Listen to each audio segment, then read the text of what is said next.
Yeah, first, very briefly, to this last point, there are people who have suggested already that the Arab Spring has jumped over the Mediterranean to Madrid, and thence to occupy Wall Street and associated. There's some interesting silsilas there to look at. But to the point I really want to make, your reference to Iqbal and Kant, I find that particularly interesting when you then make the comparison with contemporary Iranian Shiite theology and philosophy, where a lot of it actually works from Kant. Kant is not the great symbol of the philosopher who is rejected.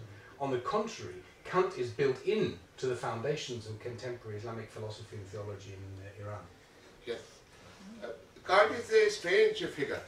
I have also been a student of Kant. No new thinker, unless he is against or for Kant, cannot start from any other thing. And Iqbal had also this problem. I think that the people who are trying to imbibe Kant in their traditional philosophy, they are not understanding either their traditional philosophy or Kant.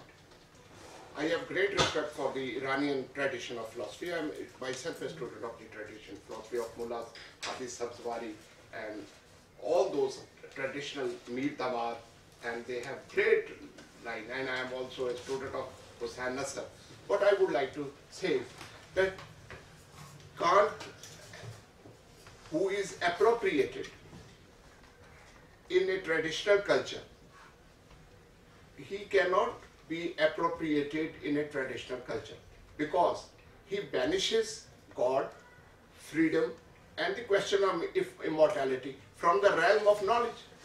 So if God is not, according to the traditional point of view, if God is banished from the realm of knowledge and you have other considerations to believe in him, then I don't think that he understands either God or his methodology. So this is the life of philosophy, that you may interpret Kant the way a person likes.